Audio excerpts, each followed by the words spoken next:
दक्षिणामूर्तये तुभ्यं वटमूलनिवासिने ध्यानैकनिरताङ्काय नमो रुद्राय शम्भवे. கிருஷ்ண பகவான் அருளிய பகவத்கீதையில் இம்முறை நாம் 7வது அத்தியாயத்தின் சாராம்சத்தை பார்க்க போகின்றோம்.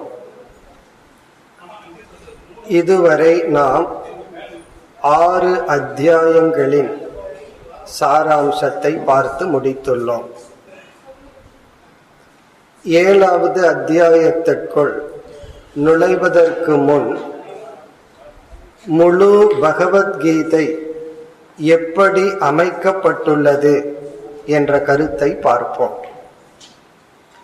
முழு பகவத்கீதையில் முக்கியமான கருத்துக்கள் எவை, அக்கருத்துக்கள் எவ்விதம் அமைக்கப்பட்டுள்ளது என்று பார்த்துவிட்டு நாம் 7வது அத்தியாயத்திற்குள் செல்வோம்.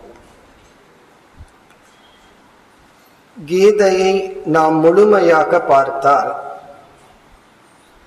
முழு 18 அத்தியாயங்கள் உடைய இந்த கீதை 3 பகுதிகளாக பிரிக்கப்படுகின்றது. 18 அத்தியாயங்களுடைய கீதை 3 பகுதிகளாக பிரிக்கப்படுகின்றது.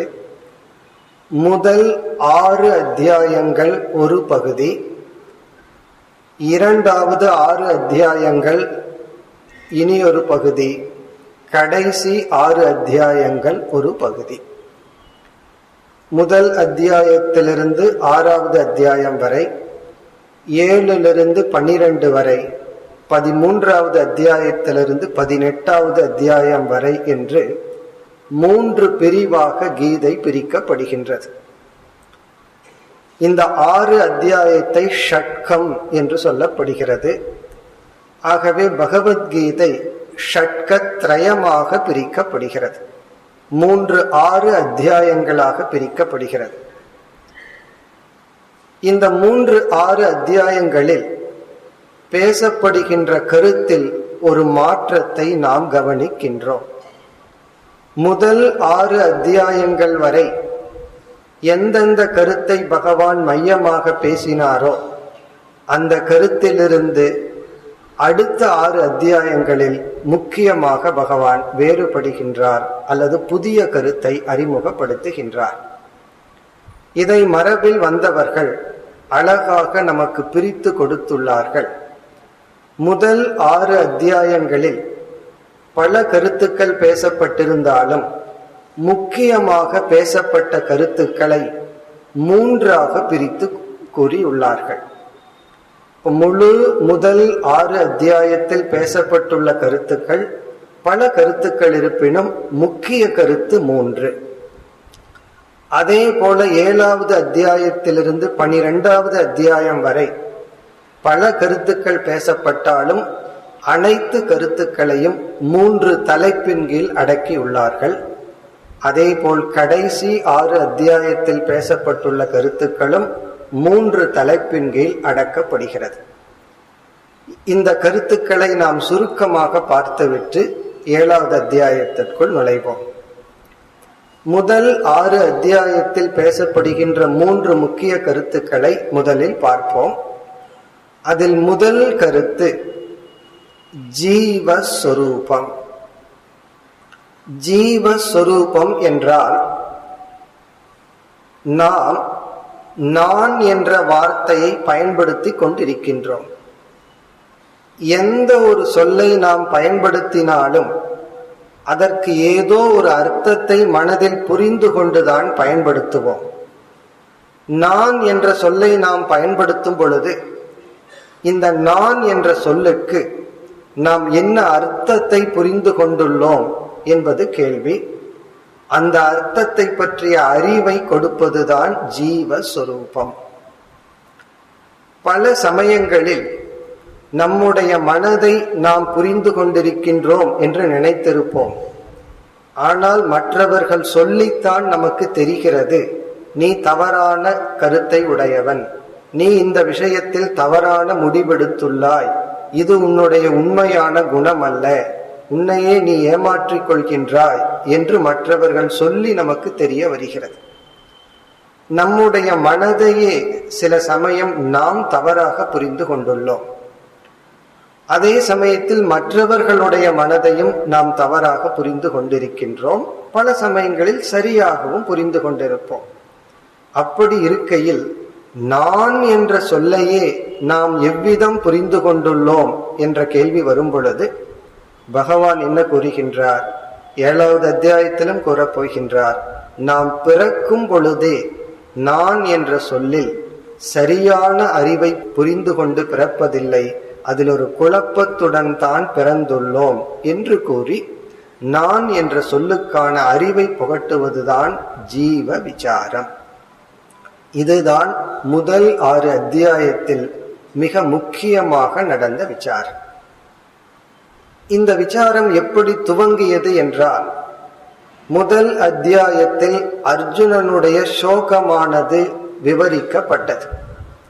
அர்ஜுனனுடைய மனதில் வந்த சோகம் காட்டப்பட்டது. மகாபாரதத்தில் துரியோதனனும் சோகப்பட்டான், துயரப்பட்டான். அர்ஜுனனும் துயரப்பட்டான். இந்த 2 துயரத்துக்கும் வேற்றுமை உள்ளது. சில துயரம் நமக்கு தவமாகும், சில துயரம் நம்மை அழிக்கும் விதத்தில் அமையும். துரியோதனனுடைய துயரம் பொறாமையில் வந்தது, அர்ஜுனனுடைய துயரம் அறியாமையிலிருந்து வந்தது. ஆகவே அறிவு வந்தவுடன் அவனுக்கு துயரம் நீங்குகின்றது. ஆனால் துரியோதனனுடைய பொறாமையை யாராலும் நிறைக்க முடியாது. ஒரு விதமான துயரத்தை நாம் சம்சாரம் என்று சொல்கின்றோம், ஒரு விதமான துயரத்தை நாம் தவம் அல்லது நம்மை பக்குவப்படுத்த பகவான் கொடுத்த கருவி என்று சொல்கின்றோம். அவ்விதத்தில் அர்ஜுனனுக்கு வந்த விஷாதம், துயரத்திற்கு சமஸ்கிருதத்தில் விஷாதம், அதை யோகம் என்று அழைக்கின்றார்கள், விஷாத யோகம். அந்த துயரம் அவனுக்கு சிஷ்யன் என்ற மனநிலையை கொடுத்தது, மாணவனாகின்ற மனநிலையை கொடுத்தது. மாணவனாக மாறினான். அப்பொழுது பகவான் தேரோட்டியாக இருந்தவர் குருவான செயலை மேற்கொண்டார், குருவாக மாறினார். அவர் குருவாக இருந்தார். அந்த தன்மையை அர்ஜுனன் வெளிப்படுத்தினான். பகவானிடம் குரு என்ற தன்மையை கொண்டு வந்தது அர்ஜுனன். சிஷ்யனாக மாறவில்லை என்றால் பகவான் குரு என்ற ஸ்தானத்திற்கு சென்றிருக்க மாட்டார். அப்பொழுது அர்ஜுனனுடைய மனதில் வந்த முதல் துயரம், பீஷ்மர் துரோணர் இவர்களெல்லாம் மரணத்தை அடைகின்றார்கள், அந்த மரணத்திற்கு நான் காரணம் என்ற ஒரு துயரம். அந்த இடத்தில் பகவான் ஆத்ம ஞானத்தை கொடுத்தார், அல்லது ஜீவ விசாரத்தை மேற்கொண்டு இந்த உடல் என்ற ஒரு தத்துவம் அழிகின்றது. இந்த உடல் அழியும் பொழுது மனமும் கூட அழிவதில்லை. அப்படி இருக்கையில் மனதிற்கும் ஆதாரமாக இருக்கின்ற ஆத்மா என்ற தத்துவம் எப்படி அழியும் என்று மரணத்தை குறித்த பயத்தை பகவான் அறிவை கொடுத்து நீக்குகின்றார். இங்கு ஜீவ விசாரத்தில் நான் என்ற சொல்லுக்கு வெறும் உடல் மனம் மட்டும் பொருள் அல்ல, அதற்கு ஆதாரமாக இருக்கின்ற அழியாத ஒரு பொருளும் உண்டு. அதை ஆத்மா என்ற சொல்லில் அறிமுகப்படுத்தி, அந்த ஆத்மா உடல் அழிந்த போதும் அழிவதில்லை, ஆகவே பீஷ்மர் துரோணர் இவர்களுக்கெல்லாம் அழிவில்லை என்று மரணத்தை குறித்து நீ பயப்பட வேண்டாம், துயரப்பட வேண்டாம் என்ற உபதேசத்தை செய்தார். இப்ப அர்ஜுனனுடைய மனதில் வந்த அந்த துயரத்தை ஆத்ம ஞானத்துடன் நீக்க பகவான் உபதேசம் செய்தார். ஜீவ விசாரத்தில் முதல் கருத்து, இந்த உடல் அழிந்தாலும் உடலுக்கு ஆதாரமாக இருக்கின்ற ஆத்மா என்ற தத்துவம் அழிவதில்லை. அப்படி என்றால் நான் அழியாதவன், நான் அழிவதில்லை.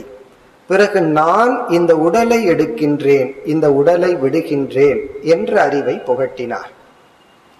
இனி அர்ஜுனன் நினைக்கலாம், சரி, நான் மரண பயத்தை இந்த ஞானத்தின் துணை கொண்டு நீக்கிக் கொள்ளலாம். ஆனால் இந்த உடலோடு இந்த உலகத்தில் வாழும் பொழுது விதவிதமான துயரங்கள் வரும், விதவிதமான கஷ்டங்கள் வருமே, அதை எப்படி நான் சந்திப்பது? மரணத்தை குறித்த பயம் சரி, நீக்கிக் கொள்ளலாம். மரணம் வரை துயரம் வருமே, கஷ்டம் வருமே என்ற பயம் மனதில் வருகின்றதே என்ற கேள்வி வரும் பொழுது அதற்கு பகவான் பதில் கூறினார், நீ அதை பொறுமையுடன் ஏற்றுக்கொள்வதனால் அந்த கஷ்டம் உன்னை தேடி வராது என்று கூறினார். அங்கு பகவான் கூறிய முக்கிய கருத்து இரண்டு. நம்முடைய அனைத்து அனர்த்தங்களுக்கும் சம்சாரத்துக்கும் இரண்டே காரணம். ஒன்று அறியாமை, மற்றொன்று ஏற்றுக்கொள்ளாமை. அதாவது அறியாமையினால் அழியாத ஒன்றை அழிவதாக நினைத்து கொண்டு துயரப்படுகின்றோம். பிறகு வாழ்க்கையில் சில கஷ்டங்கள், சில சூழ்நிலைகளை எல்லாம் சந்தித்தாக வேண்டும். அதை நாம் ஏற்றுக்கொள்ளாமையினால் நாம் துயரப்படுகின்றோம். ஒரு சங்கடம், ஒரு கஷ்டம் நம்மை நோக்கி வரும் பொழுது அதை நான் ஏற்றுக்கொள்கின்றேன் என்ற மனநிலையில் சந்தித்தால் அது வெறும் உடலளவில் வரும் கஷ்டமாக இருக்குமே தவிர நம் மனதை பாதிக்கின்ற அளவு அது கஷ்டமாக இருக்காது. உடற்பயிற்சி செய்யும் பொழுது உடலுக்கு இன்பமாக இருக்காது, அதில் ஒரு பெயின், அதில் ஒரு கஷ்டம் இருக்கும். ஆனால் அதை விரும்பி நாம் செய்யும் பொழுது அதை நாம் விளையாட்டாக செய்கின்றோம். அல்லது விளையாடும் பொழுதே உடலில் கஷ்டம், பெயின் இருக்கத்தான் இருக்கின்றது. அதை ஏன் நாம் இன்பமாக அனுபவிக்கின்றோம்? அதை நாம் விரும்பி ஏற்றுக்கொள்வதனால். ஆகவே இரண்டாவது அத்தியாயத்தில் ஒரு முக்கியமான சொல்லை கூறினார், திதிக்ஷஸ்வ. நீ வலி முதலிய கஷ்டங்களை நீ சகித்துக்கொள், ஏற்றுக்கொள். இப்ப நான் என்கின்ற சொல்லில் அழியாத ஆத்மா என்ற ஒரு தத்துவம் இருக்கின்றது, அது அழிவதில்லை என்ற கருத்தை எல்லாம் கூறி, உன்னை நீ ஆத்மா என்று நீ புரிந்து கொண்டால் மரண பயம் உனக்கு இருக்காது. ஆனால் இந்த அனாத்மா என்ற இந்த உடல் சில கஷ்டங்களை சந்திக்க வேண்டுமே என்றால் அதை நீ ஏற்றுக்கொண்டால் உனக்கு உடலளவில் தான் கஷ்டமே தவிர சம்சாரம் என்கின்ற மனத்துயரம் இருக்காது என்ற உபதேசத்தை செய்தார். பிறகு அர்ஜுனனிடமிருந்து இனி ஒரு கேள்வியை எதிர்பார்த்தார். நான் செய்வது இது தர்மமா என்ற கேள்வி. அதற்கும் பகவான் பதிலளித்து ஜீவஸ்வரூபத்தை தொடர்ந்து இரண்டாவது தலைப்பு, முதல் 6 அத்தியாயத்தில் பேசப்படுகின்ற இரண்டாவது முக்கிய தலைப்பு கர்ம யோகம். இப்ப முதல் தலைப்பு ஆத்ம விசாரம், ஆத்ம அனாத்ம விசாரம் அல்லது ஜீவ விசாரம். இரண்டாவது தலைப்பு கர்ம யோகம். காரணம், அர்ஜுனனுக்கு சந்தேகம் வருகின்றது. சரி, ஆத்மா அழிவதில்லை, அனாத்மாவான உடலுக்கு வரும் கஷ்டத்தை நாம் ஏற்றுக்கொள்வோம். ஆனால் நான் ஏன் துரோணர், பீஷ்மர் போன்றவர்களை அழிக்க கருவியாக இருக்க வேண்டும் என்றெல்லாம் நினைத்து எது தர்மம் எது அதர்மம் என்பதில் குழப்பத்தை அடைந்திருக்கும் பொழுது பகவான் தர்மத்தை போதித்தார். பிறகு கர்மயோகம் என்ற ஒரு தலைப்பை பகவான் விஸ்தாரமாக முதல் 6 அத்தியாயங்களுக்குள் செய்தார். இரண்டாவது அத்தியாயத்தில் ஆரம்பித்து 6வது அத்தியாயம் வரை கர்மயோக கருத்தை பகவான் கூறிக்கொண்டே வந்தார். 3வது அத்தியாயம் முழுவதும் கர்மயோகம். ஆனால் அனைத்து 6 அத்தியாயங்களிலும் கர்மயோக கருத்தானது இருந்து கொண்டே வந்தது. இந்த கர்மயோகம் மிக பெரிய தலைப்பு. அதை நாம் சுருக்கமாக புரிந்து கொள்ள வேண்டும் என்றால் ஒரே ஒரு சொல்லில் கர்மயோகம் என்றால் என்ன என்று புரிந்து கொள்ள வேண்டும் என்றால் நாம் ஒரே சொல்லில் சொல்லிவிடலாம், தார்மீக ஜீவனம், தர்மப்படி வாழ்தல் கர்மயோகம். அதான் கர்மயோகத்தினுடைய ஒரே சொல்லில் குறிக்கின்ற லட்சணம். தர்மப்படி நாம் வாழ்ந்தால் அது கர்மயோகம். சற்று விளக்க வேண்டும் என்றால் கர்மயோகத்தை வேறொரு கோணத்தில் மிக அழகாக ஒரு ஆச்சாரியர் விளக்கியுள்ளார். 3 சொற்களில் விளக்கியுள்ளார். கர்மயோகம் என்பது முதல் லட்சணம் சத்கர்ம. சத்கர்ம என்றால் நம்மிடம் இருந்து தோன்றுகின்ற நல்ல செயல்கள், தர்மத்திற்கு முரண்படாத நீதிக்கு உட்பட்ட செயல்களை மேற்கொள்ளுதல். இப்ப கர்மயோகத்தினுடைய முதல் லட்சணம் நீதிக்கு உட்பட்ட செயல், அதை சத்கர்ம என்று சொல்கின்றோம். இரண்டாவது சத்பாவனா. சத்பாவனா என்றால் சரியான பாவனை, ஆட்டிடியூட். அதாவது செயலுக்கு பின் மனதில் இருக்கின்ற எண்ணம்.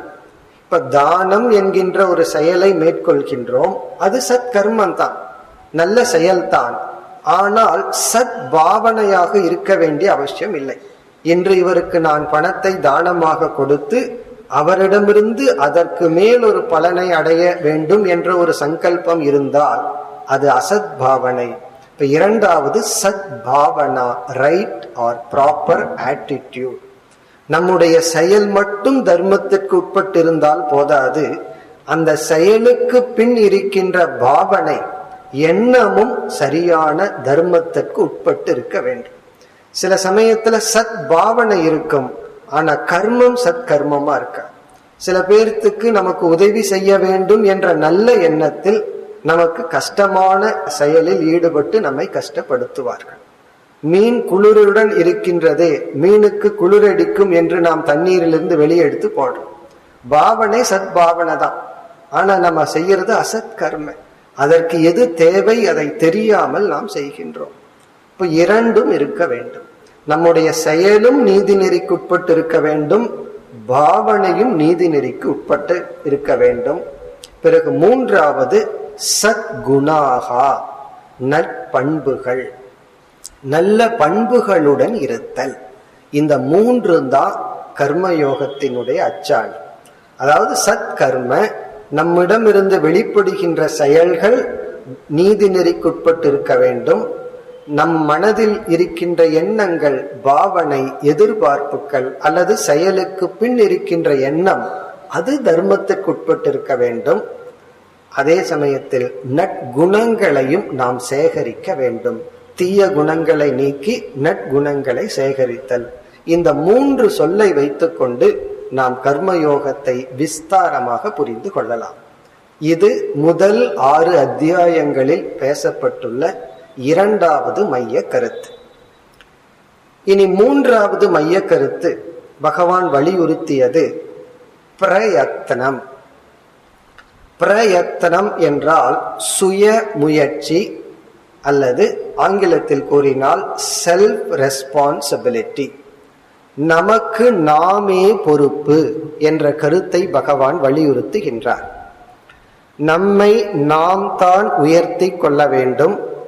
நமக்கு நாம் தான் நண்பர்கள், நமக்கு நாம் தான் பகைவர்கள். நம்மை நாம் தான் உயர்த்தி கொள்ள வேண்டும் என்ற சுய முயற்சியை பகவான் வலியுறுத்துகின்றார். இந்த மூன்று தான் முதல் அத்தியாயத்தில் பேசப்பட்டுள்ள அனைத்து கருத்துக்களின் சாராம்சம் அல்லது மைய கருத்து. இப்ப முதல் கருத்து ஜீவஸ்வரூபம், இது தத்துவ விசாரம். இரண்டாவது கருத்து கர்மயோகம். இந்த கர்மயோகத்தில் நாம் 3 கருத்துக்களை பார்த்தோம். மூன்றாவது வேல்யூ, மூன்றாவது கருத்து செல்ஃப் ரெஸ்பான்சிபிலிட்டி, நமக்கு நாமே பொறுப்பெடுத்து கொள்ளுதல்.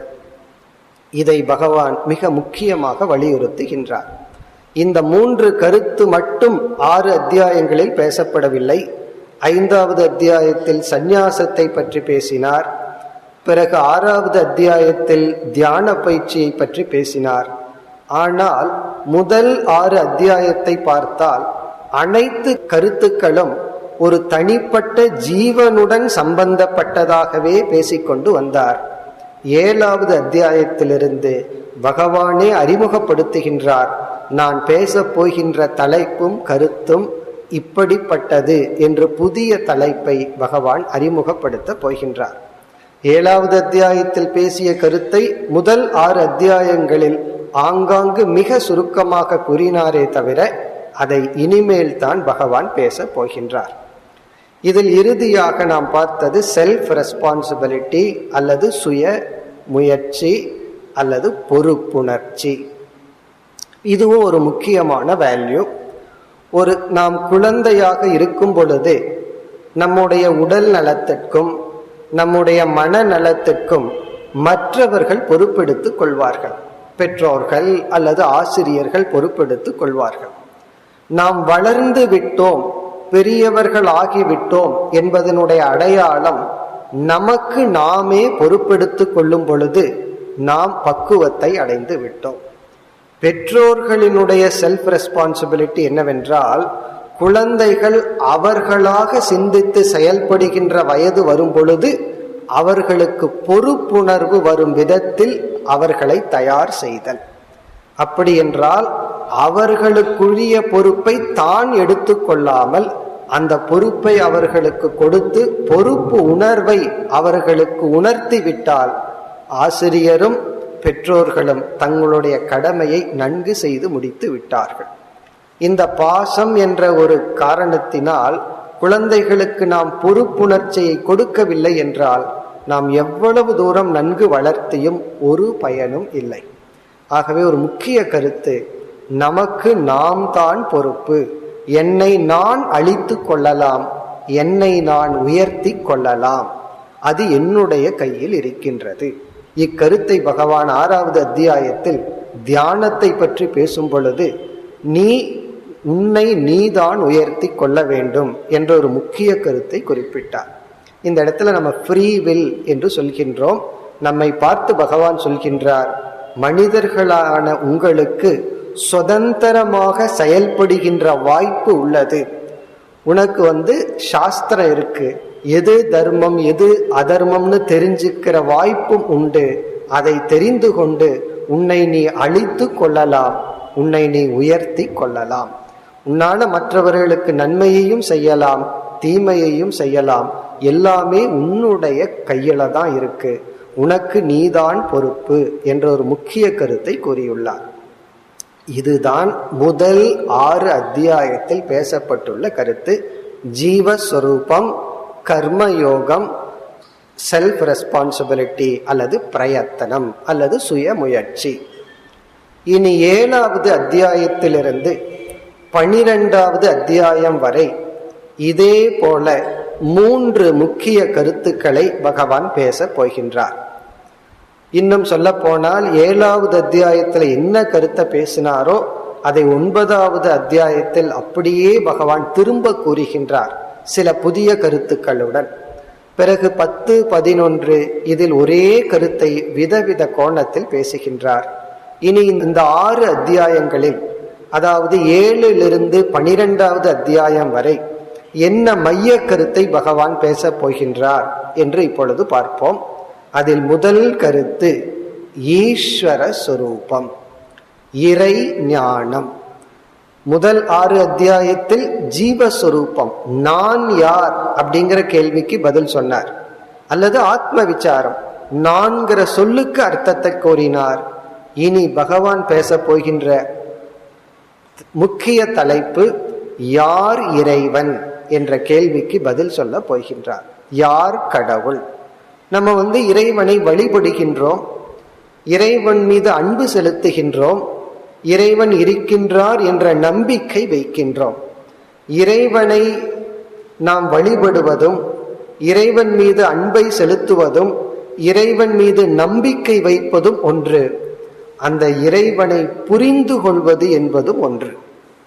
இங்கு பகவான் இறைவனை புரிந்து கொள்ளும் விதத்தில் நமக்கு இறை ஞானத்தை கொடுக்கின்றார். இப்ப இந்த 7வது அத்தியாயத்திலிருந்து நாம் பார்க்க போகின்ற ஒரு முக்கிய தத்துவ விசாரம் ஈஸ்வர ஞானம் அல்லது இறை ஞானம். யார் கடவுள் என்ற கேள்விக்கு பதில் சொல்ல போகின்றார். நம்ம யார் கடவுள் அப்படிங்கிற கேள்வியையே மனதிற்குள் எழாமல் கடவுளை வழிபடலாம், கடவுளை நாம பக்தி செலுத்தலாம் அல்லது நம்பிக்கை வைக்கலாம். ஆனா இங்குதான் இறைவனை பற்றிய அறிவு நமக்கு கிடைக்க போகின்றது. இது ஒரு விசார பகுதி. முதல் 6 அத்தியாயத்தில் நான் யாருங்கிற கேள்விக்கு பதில் சொன்னார். இப்பொழுது பகவான் சொல்றார், நான் யாருங்கிற கேள்விக்கு பதில் சொல்றேங்கிறார். இந்த 2வது நான் யார், கிருஷ்ணன்கிற நான் யாருங்கிறதுக்கு பதில் சொல்ல போறார், அல்லது யார் கடவுள்ங்கிறதுக்கு பதில் சொல்ல போறார். பிறகு சாதனை என்று வந்தால் முதல் 6 அத்தியாயத்தில் எப்படி அனைத்து அத்தியாயங்களிலும் கர்மயோகம் என்ற ஒரு கருத்து ஊடுருவி வந்ததோ அதே போல 7வது அத்தியாயத்திலிருந்து 12வது அத்தியாயம் வரை பக்தி என்ற கருத்து ஊடுருவி வரப்போகின்றது. இப்ப பக்தி யோகம் அடுத்த 6 7 to 12 வரை உள்ள அத்தியாயங்களினுடைய மைய கருத்து. இது நாம் 7வது அத்தியாயத்திலேயே விளக்கமாக பார்க்க போகின்றோம். பக்தி அல்லது பக்தி யோகம். இப்ப முதல் தலைப்பு யார் இறைவன், கடவுள் யார் அப்படிங்கிற கேள்விக்கு பதில் சொல்ல போறார். அடுத்தது பக்தி என்ற சாதனை. இறைவனுக்கும் நமக்கும் உள்ள உறவு பக்தியினால், பக்தி என்ற ஒரு உறவு இருக்கின்றது. அந்த பக்தியை பற்றி பேச போகின்றார். அதையும் நாம் 7வது அத்தியாயத்தில் பார்க்க போகின்றோம். பிறகு 3வது கருத்து. முதல் 6 அத்தியாயத்தில் 3வது கருத்தை என்ன சொன்னார் பகவான்? எல்லாத்துக்கும் நீதான் பொறுப்பு, செல்ஃப் ரெஸ்பான்சிபிலிட்டி அப்படின்னு சொன்னார். அதற்கு எதிர்மறையாக சொல்ல போகின்றார், என்னுடைய அனுகிரகத்தினால் தான் அனைத்தும் நடக்கப் போகின்றது. 3வது கருத்து ஈஸ்வர அனுகிரகம், இறைவனுடைய அனுகிரகம். ஒருத்த என்னாலதான் எல்லாம் நடக்கும், நான் தான் அப்படின்னு சொல்லும் போது பகவான் சொல்றார், இல்லை, அனைத்தும் என்னுடைய அனுகிரகத்துல தான் நடக்க போகின்றது. நீ எதையாவது வாழ்க்கையில் சாதிக்க வேண்டும் என்றால் என்னுடைய அருளை பெற்றாக வேண்டும். அப்போ இறைவனுடைய அனுகிரகத்தை பேச போகின்றார். அப்படி பேசி பேலன்ஸ் பண்ண போறார். இறைவனுடைய அனுகிரகம் என்பது பகவானுடைய அருளை பெறணும் என்றால் நம்முடைய முயற்சியை நிறுத்தணும்னு சிலர் நினைக்கின்றார்கள். நம்முடைய முயற்சிக்கு ரீப்ளேஸ்மெண்ட் தான் பகவானுடைய அனுகிரகம்னு. பகவான் சொல்ல போறார், என்னுடைய அனுகிரகம் என்பது உன்னை சரியான முயற்சியில் ஈடுபடுத்துதல் என்று சொல்ல போகின்றார். முதல்ல என்ன சொன்னார்? உன்னை நீதான் உயர்த்திக்கணும்னு சொன்னார். இங்கு என்ன சொல்ல போகின்றார்? உன்னால ஒன்றும் செய்ய முடியாது, நீ அசைய வேண்டும் என்றால் அது என்னுடைய அனுகிரகத்தினால் தான் என்று சரணாகதியை பற்றி பேச போகின்றார். அப்படி சரணாகதி, இறைவனுடைய அனுகிரகம், பக்தி, இறை ஞானம், இதுதான் 7 to 12 வரை உள்ள அத்தியாயங்களினுடைய சாராம்சம். இந்த 3 கருத்துமே 7வது அத்தியாயத்தில் வந்துள்ளது. இன்னும் சொல்ல போனால் 7வது அத்தியாயத்தை நம்ம முழுமையா புரிஞ்சிட்டோம்னா 12வது அத்தியாயம் வரை இதே கருத்தை தான் நம்ம திரும்ப திரும்ப கேட்க போறோம். முதல் 6 அத்தியாயத்துல நான் யார், கர்மயோகம், இதெல்லாம் கேட்டுட்டு இருந்தோம். இனி பக்தியை பற்றி பார்க்க போகின்றோம். பக்தியை பற்றி புரிஞ்சுக்கிறதே மிக மிக கடினமான கருத்து. பிறகு யார் இறைவன், அதையும் நாம் புரிந்தாக வேண்டும். பிறகு இனி ஒன்றையும் உணரணும், இறைவனுடைய அனுகிரகத்தினாலதான் அனைத்தும் நடைபெறுகின்றது. அது தெரியாமல் நம்ம அதிர்ஷ்டம், லக் அப்படின்னு எல்லாம் சொல்லலாம். அத பகவான் சொல்றார், என்னுடைய அனுகிரகம்.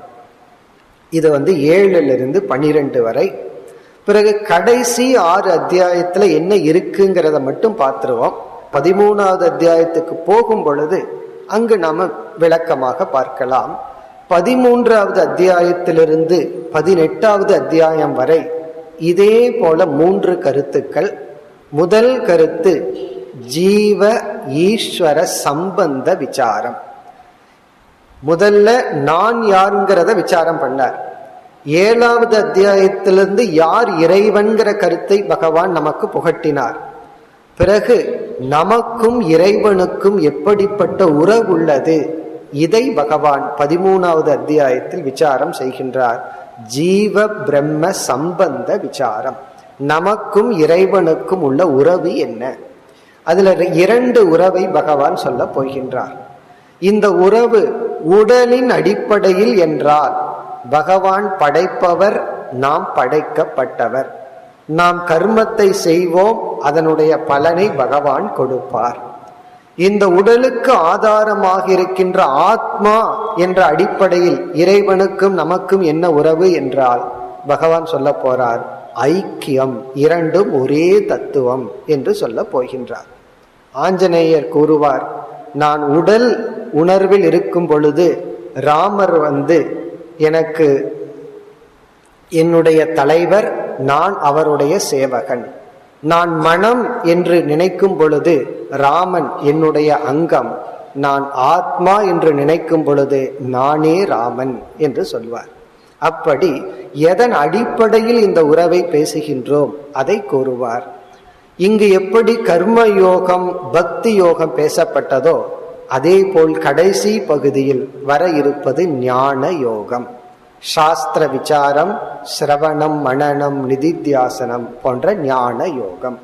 இப்ப இங்கு முதல் 6 அத்தியாயம் கர்மயோகம், இரண்டாவது 6 அத்தியாயங்கள் பக்தி யோகம், கடைசி 6 அத்தியாயங்கள் ஞான யோகம். தத்துவத்தில் பார்த்தால் ஜீவ விசாரம், ஈஸ்வர விசாரம், சம்பந்த விசாரம்.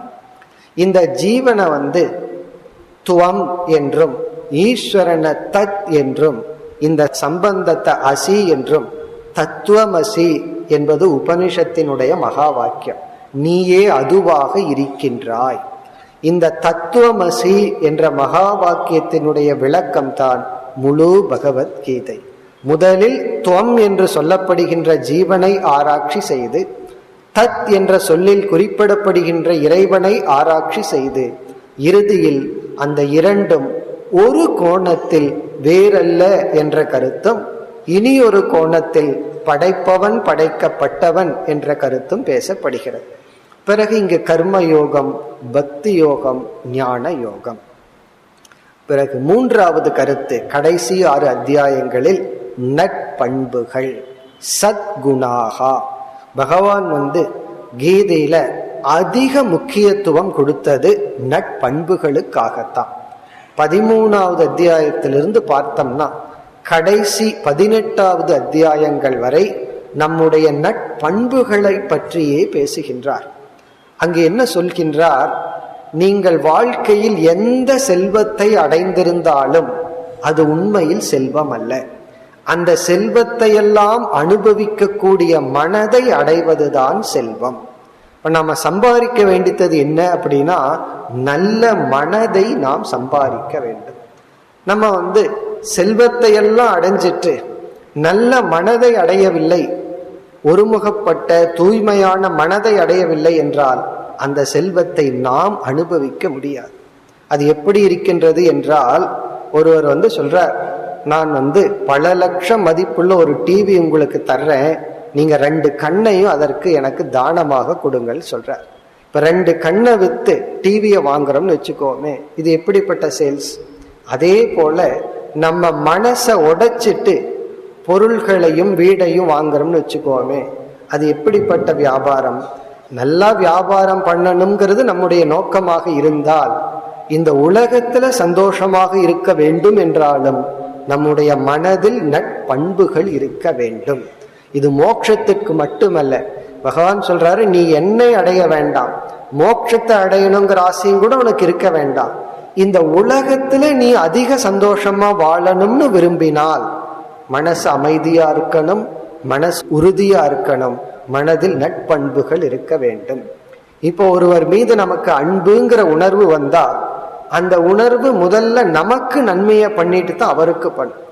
ஒருவர் மீது நமக்கு வெறுப்பு, கோபம்ங்கிற உணர்வு வந்தால் அந்த உணர்வு முதலில் நம்மை துயரப்படுத்தி தான் அவர்களை துயரப்படுத்தும். இப்ப நட்பண்புகள் மற்றவர்களுக்காக அல்ல. ஒருவர் சொல்றார், நான் சுயநலவாதி தான், நான் எனக்காகத்தான் வாழ விரும்புறேன்.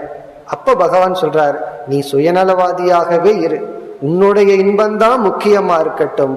அப்படி இருந்தால் நட்பண்பு இருந்தால்தான் நீ சந்தோஷமாக இருக்க முடியும் என்று நட்பண்புகளை பகவான் கடைசி 6 அத்தியாயங்களை பேசுகின்றார்.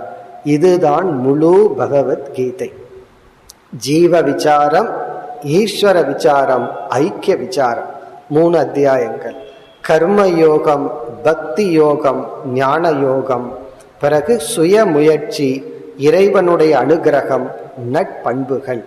இந்த 9 கருத்துக்கள் தான் முழு 18 அத்தியாயங்கள் கொண்ட கீதையில் அமைந்துள்ளது.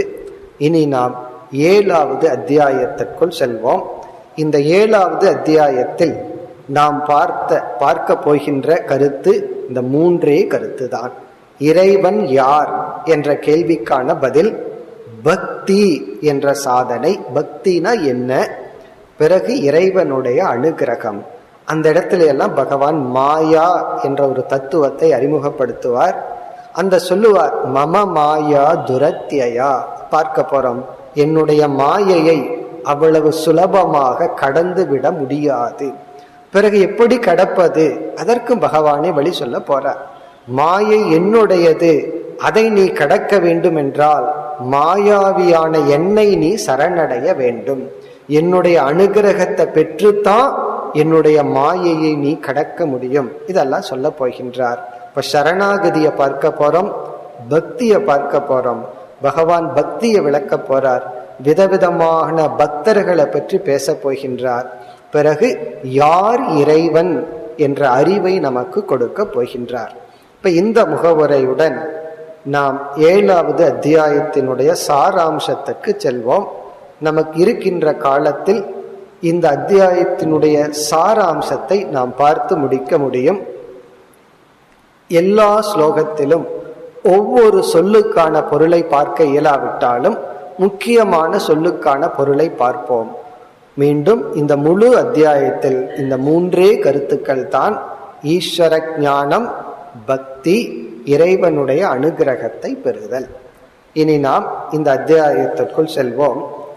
முதல் 3 ஸ்லோகத்தில் பகவான் தான் என்ன கருத்தை சொல்ல போகின்றோம் என்ற அறிமுகத்தை செய்கின்றார். இப்ப 6வது அத்தியாயத்துல தியானத்தை பற்றி கூறி முடித்து அந்த தலைப்பு முடிந்தது. இந்த 7வது அத்தியாயத்தில் அர்ஜுனனுடைய கேள்வி இல்லை, பகவானே ஆரம்பிக்கின்றார். தலைப்பை அறிமுகப்படுத்துகின்றார். எப்படி அறிமுகப்படுத்துகின்றார்? நான் உனக்கு இந்த தத்துவத்தை உபதேசிக்க போகின்றேன் என்ற டாபிக் இன்ட்ரோடக்ஷன், அந்த தலைப்பை அறிமுகப்படுத்துகின்றார். இங்கும் பகவான் நாம் கூறிய இந்த 3 தலைப்பை அறிமுகப்படுத்துகின்றார். நான் இறைவனை பற்றிய அறிவை உனக்கு புகட்டப் போகின்றேன். பகவானே அவதார தத்துவமாக இருக்கின்ற காரணத்தினால் இங்க பகவான் என்ன சொல்றார்? நான் என்னை பற்றிய அறிவை உனக்கு கொடுக்க போகின்றேன். இங்க என்னை பற்றிய என்று கிருஷ்ணர் பேசுவது இறை தத்துவத்தை பற்றிய அறிவை உனக்கு கொடுக்க போகின்றேன் என்று பகவான் அறிமுகப்படுத்துகின்றார். அப்படி அறிமுகப்படுத்தும் பொழுதே என்னென்ன தலைப்பு வரப்போகின்றது என்பதையும் அறிமுகப்படுத்துகின்றார். 30 ஸ்லோகங்கள் கொண்ட இந்த 7வது அத்தியாயத்தில் முதல் 3 அத்தியாயங்கள் தலைப்பை அறிமுகப்படுத்துதல். அதில் முதல் ஸ்லோகத்தில் பகவான் என்னை பற்றிய அறிவை நான் உனக்கு புகட்டப் போகின்றேன்.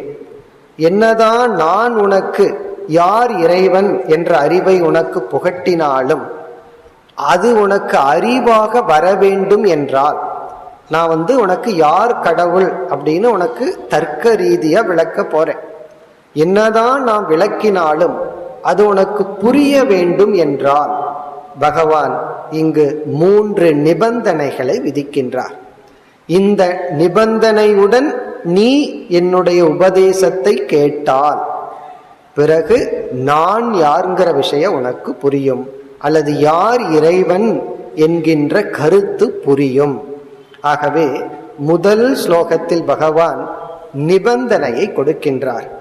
3 நிபந்தனையை கொடுத்து, இந்த நிபந்தனைப்படி இருந்து நீ என்னுடைய உபதேசத்தை கேட்டால், அல்லது இந்த நிபந்தனையுடன் யார் உபதேசத்தை கேட்கின்றார்களோ அவர்களுக்கு என்னுடைய உபதேசம் புரியும்.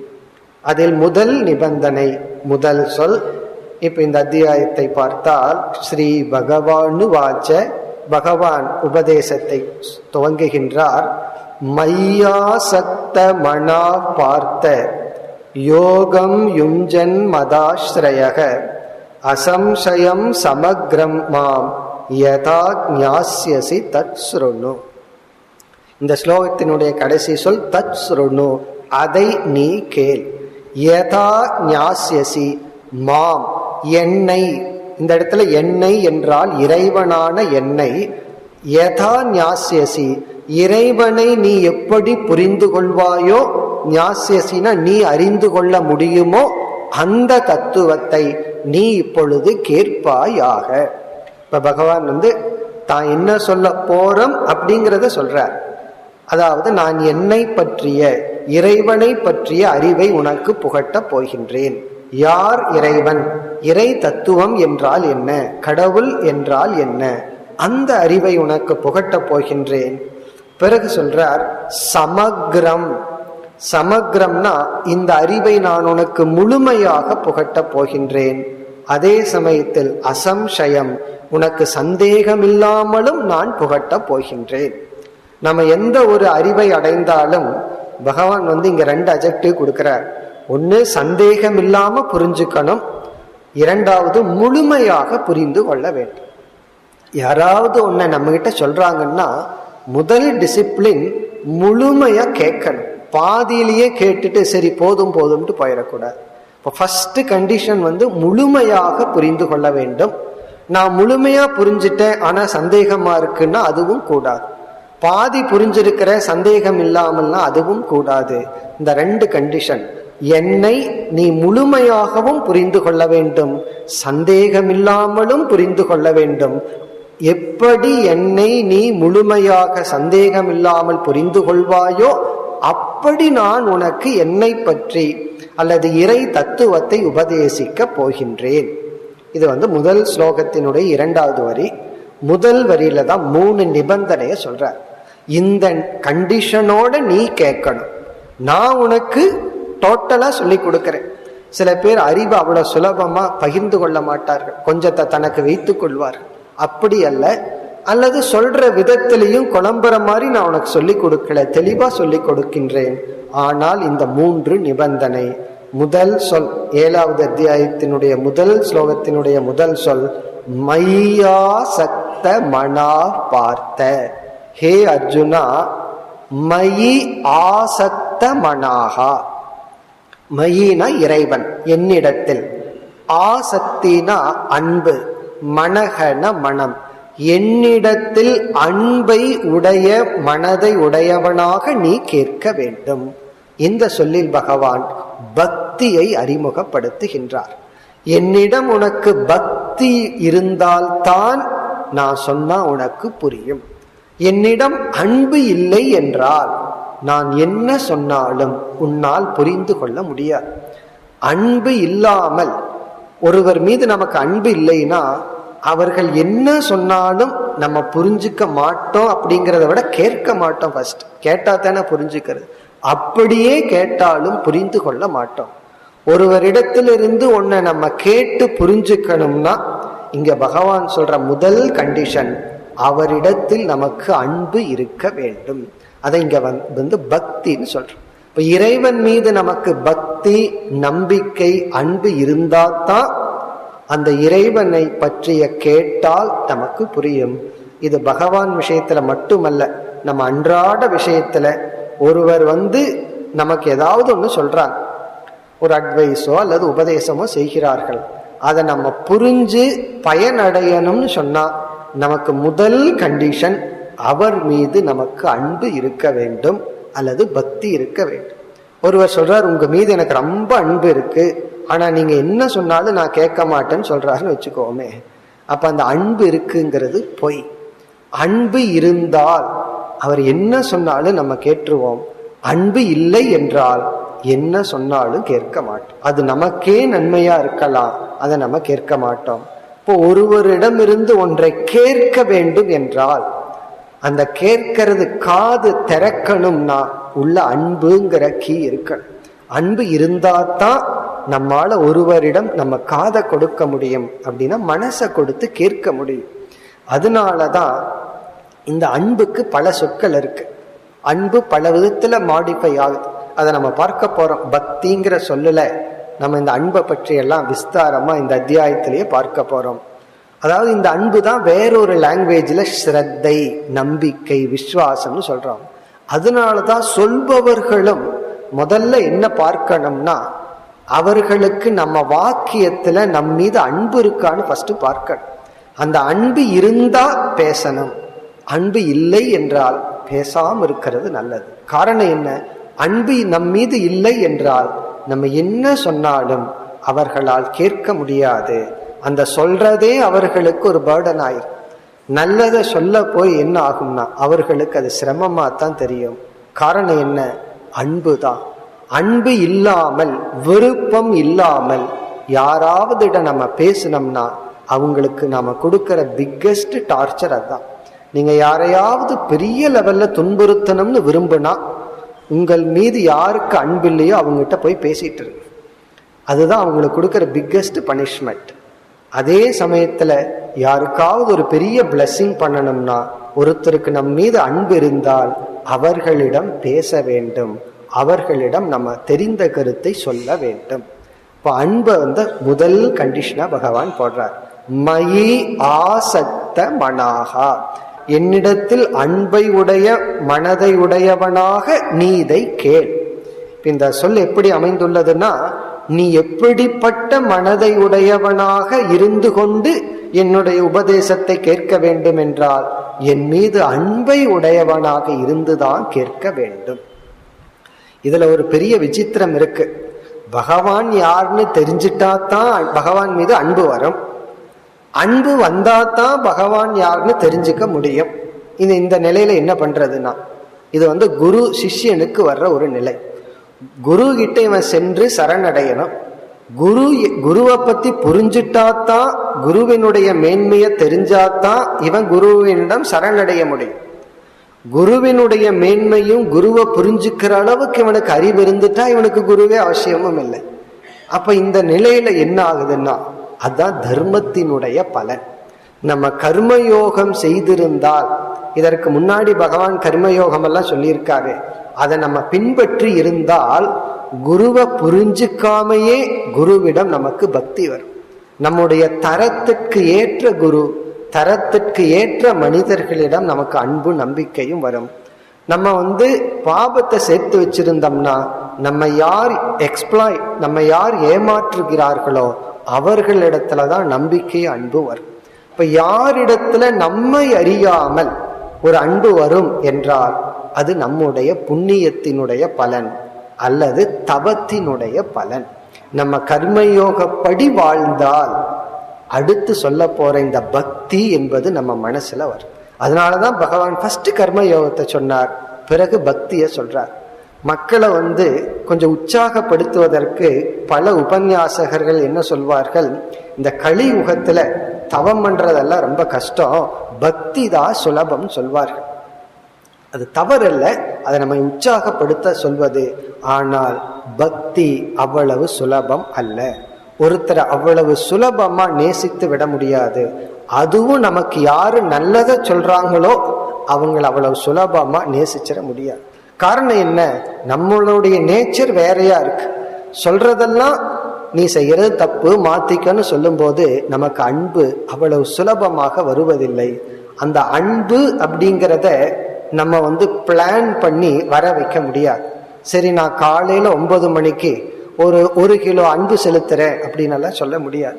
இந்த அன்புங்கிறது நமக்குள்ள வரணும், நமக்குள்ள அது இருக்கிறத நம்ம பார்க்கணும். அதே போல ஒருத்தர் மீது நம்பிக்கைங்கிறது நமக்குள்ள வரணும்.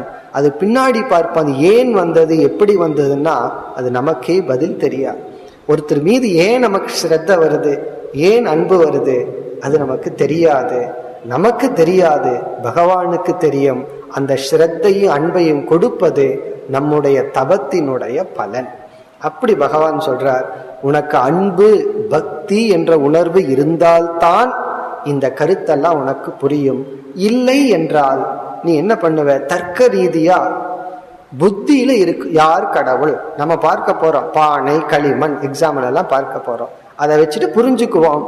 நல்லா டீச் பண்ணணும்னாலும் பண்ணலாம், மற்றவங்க புரிஞ்சுக்கலாம், ஆனா நம்ம புரிஞ்சுக்காம இருப்போம். எப்படி என்றால், நல்ல சாம்பார் ஒன்று வைக்கிறார்கள், அதை நம்ம சுவைக்கிறோம், கரண்டி சுவைப்பதில்லை, அது அதுக்குள்ளேயே தான் மூழ்கி இருக்கு.